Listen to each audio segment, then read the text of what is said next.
What's up, guys? It's three-time NFL Pro Bowler, all-decade return specialist, Josh Cribbs. I want to welcome you to the College Sports Connection podcast, where Double A, Alex, and AJ host the Mid-American Conference Best.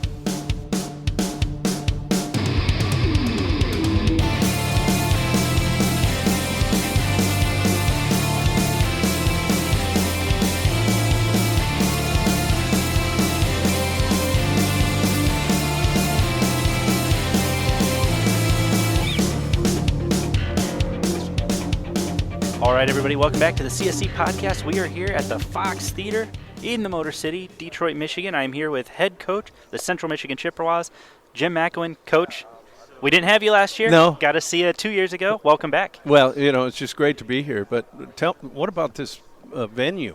Oh, it's beautiful. And to think Aretha Franklin played right there on that stage. Elvis Presley played right there. This is unbelievable, yeah. man.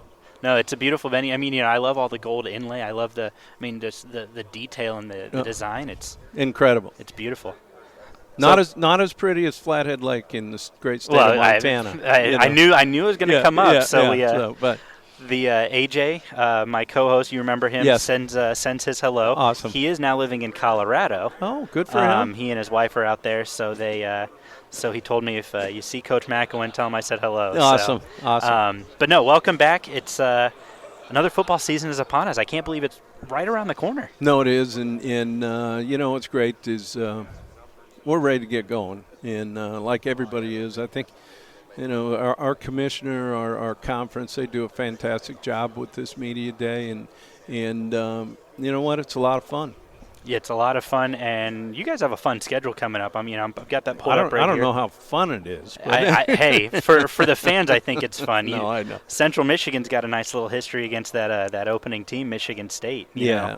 Talk about getting that opportunity to go up to East Lansing and take on the Spartans. Well, when you look at our non-conference, and you got three of those on the road with Michigan State, Notre Dame, and then a 11-12 win South Alabama team. Yeah. We got our work cut out for us. But I personally, I want to thank the administrations at both Michigan State and Notre Dame for allowing us and our kids an opportunity to play in two great places. I know going back personally to East Lansing, where I coached for a few years. Spartan Stadium's awesome. Beautiful venue. And it'll be great for our kids. And obviously we got a ton of Michigan kids on our roster, and I'm excited for them. So you talked about that roster and what you guys have. A little bit of a bumpy season last year. Injuries really seem to be the tale. I would say a little bit of a bumpy is probably being really easy on me. It was horrible. We had a bad year, and I take all the blame for that. I think we forgot who we were and lost our identity, and I'm a big part of that. We got to get back to, when the Chippewas have been successful way before I was there. They had an identity of toughness, and I feel we really got to get back to that. So that first part of the schedule, we're going to find out how tough we are.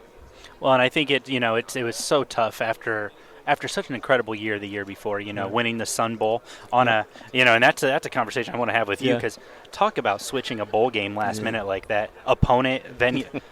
and you and your staff said, AJ and I joked, we're like, he probably threw some dip in, said, let's do it, boys. Let's go win this thing. That's kind of what we did, and it worked out great. It worked out real well. We lost some really good people that got drafted in the National Football League and are starting. Yeah.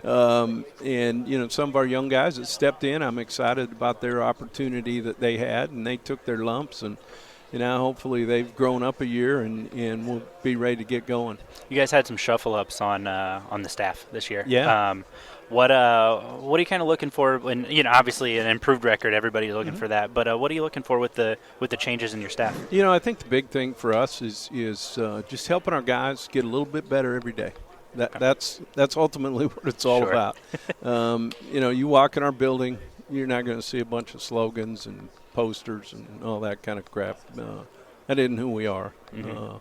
We're a team that needs to believe in each other, and no matter where we go, get ready to go compete. Looking forward to camp. And there again, that's the opportunity to just get a little bit better. Dallas Dixon getting hurt, Oh, yeah, Dallas, Lou. Yeah, we that was rough.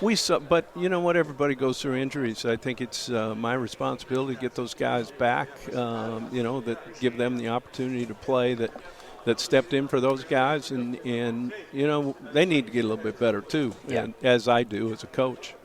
And I would be remiss if I didn't highlight an incredible bright star on your offense, Bert Emmanuel. Yeah, Wow. Bert Emmanuel Jr. And he and Jay Spauer both had some real good moments at quarterback for us, and just looked excellent. And I think as those guys go, we're going to go. But more importantly, it's how our offensive line and defensive line go are going to determine where the chips are going to be next year.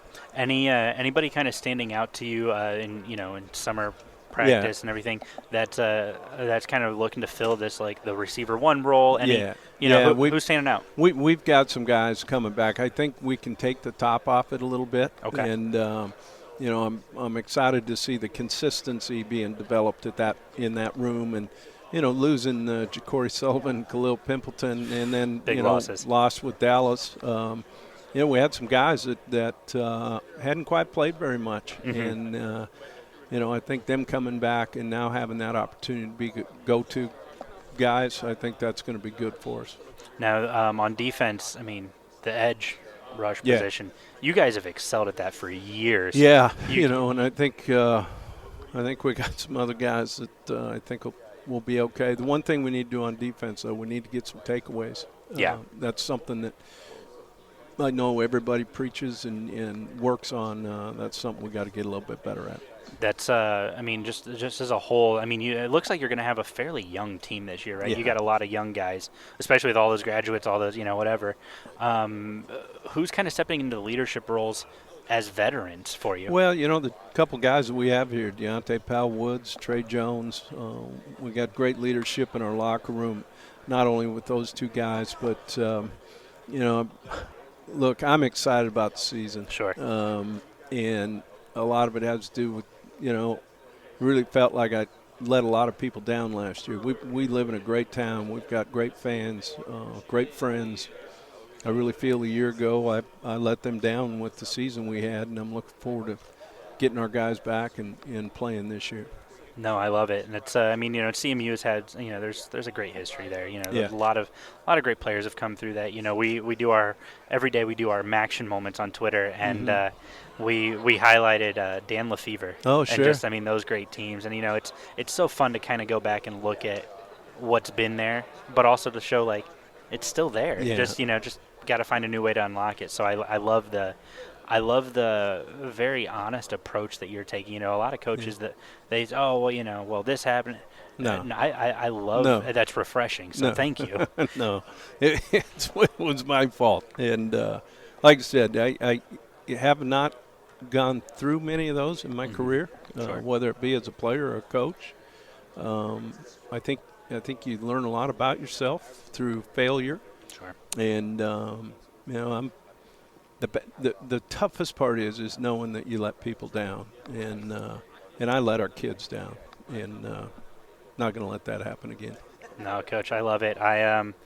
But got to ask you a little bit. You gone out to Missoula at all this year? I flew into Missoula and went up to Flathead Lake in Montana, where our lake place is, and had a lot of time to reflect.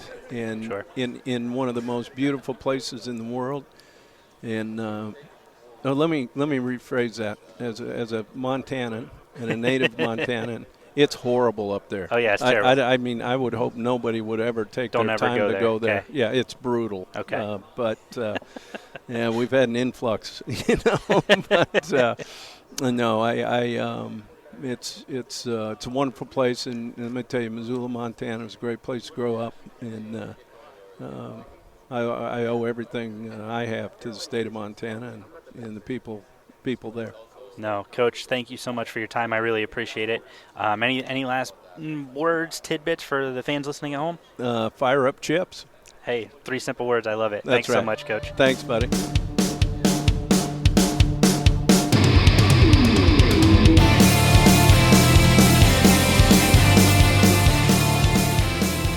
right, everybody, this is the CSC podcast coming to you live from the Fox Theater in the Motor City, Detroit, Michigan. I'm here with head man of Ball State Cardinal football, Mike Neu. Coach Neu, this is our third year doing this, and you're not sick of us yet. No, I always love having an opportunity to talk to you guys. You do such a great job, and I really appreciate the time I do have to spend with you. Well, we thank you for giving us the time, and we love what you do at Ball State. AJ a little more than I do, being a Ball State alumni, but I like you well enough to bring you around. But no, year 7.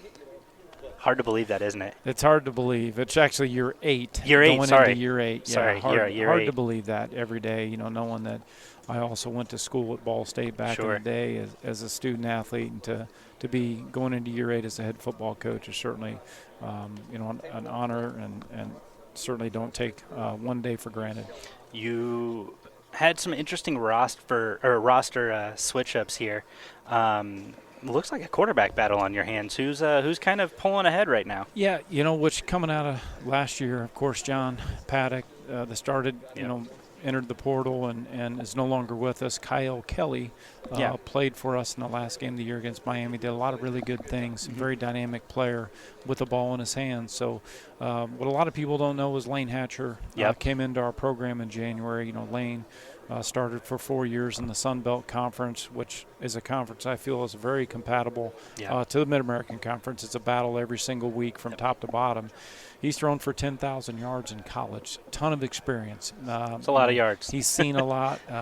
He's been seen a lot from a defensive standpoint. Sure. And his work ethic and his process when he got into our program in January, certainly that was noticeable from day one. But it's certainly a battle that's going to continue going into fall camp. At the end of the day, I would expect both of those guys to play.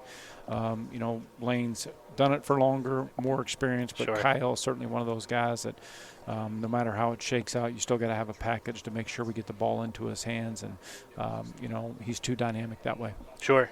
With Kelly, in as an option, how much more does that open up the playbook? I mean, you've got Lane Hatcher, who a phenomenal player, of course, but with either one of them, you really can't go wrong.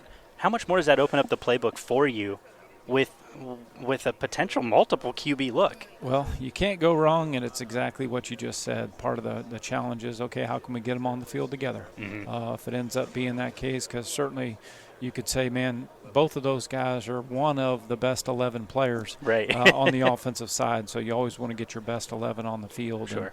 And, we feel really good about our personnel all across the board offensively. The 2 tight ends that were both All-Americans. We did lose some experience at wide receiver, but we brought in 3 young men in January and here during the summer that have been awesome so far. So there's a lot of answers that we can't wait to find out during training camp before we get started with the season. So obviously that much more excited and anticipate the beginning of training camp here in about a week and a half. I think you got to look at my notes over here, because I was going to ask you about the wide receiver room here next. Anybody kind of standing out, looking to be kind of the wide receiver one, or are you just kind of everybody can play everywhere? Yeah, well, really what's exciting is we got 3 young men that transferred in. One junior college player, Malcolm Gilley. Yep. He is fast. He is fast. He practiced with us all spring. He's going to be on the field playing significant snaps for us. A young man by the name of Ahmad Edwards from Jacksonville State. Yeah. He had really good production for 2 years at Jacksonville State. His speed, his route running ability, and his intelligence have really stood out since he got here. And I think a couple years ago he caught the game winner against Florida State there in that game. So Ahmad's been a great addition. Then we had a guy, a bigger wide receiver, Ty Robinson, that transferred from Colorado. He's played in 23 games over 2 years. Not bad. Obviously, they had a big overhaul there this offseason at Colorado, but, man, he has been awesome since he's got to our place. A lot of similarities, size and stature-wise, to Johannes Tyler, but, he's got some deceptive speed there.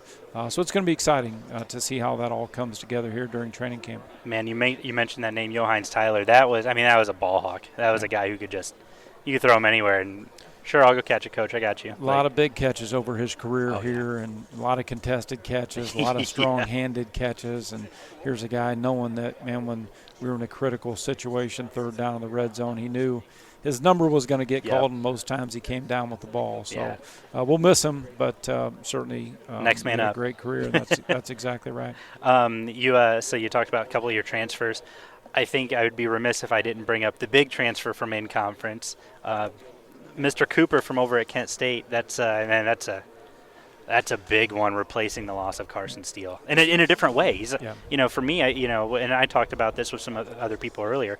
I feel like he and Carson are just such dynamic runners in vastly different ways. That's right.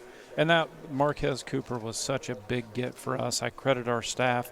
When that all happened with Carson, our first phone call was to Marquez. How can we figure out how to get Marquez Cooper to Ball State and to Muncie? And I think to his credit, he saw how we utilized Carson in our offense. Obviously different style of offense than what he was playing in there at Kent with the flash fast and all that. So he embraced that. He embraced how we were going to use him. Like you said, he's so explosive with the ball in his hands, a different style of running back than Carson. But that's also been a lot of fun for us, figuring out how to shape our offense, mold our offense to fit his skill set, and take advantage of what he brings to the table. So it's been fun being able to go through spring practice with him, kind of hone in on, man, this is really what we need to retool a little bit. But Marquez is certainly a special player, and he's done an awesome job with his transition into our program. Sure, yeah, just a dynamic runner in his own right, of course. I'm looking at this schedule. You guys didn't back down on this one this year, did you? You're at Kentucky, week 1. You're at Georgia, week 2. Then you're home against an old rival, Indiana State, and then Georgia Southern and Muncie. What were you thinking with this non-conference schedule? Those are some big boys right off the rip. Well, that adjusted that week 2 game because we used to have Army on the schedule. A couple years ago in 21 we played Army at home, and now we were scheduled to go to Army this year. So our former athletic director, Beth Getz, made that adjustment. And listen, it's a schedule. Obviously, 2 great programs. It'd be extremely challenging at the start of the schedule, but it is what it is. We're going to make, we're going to put a great game plan together here, and we're going to go, play our best brand of football. Yeah, no, I love it. I mean, it's I was down at Tennessee when you guys were there.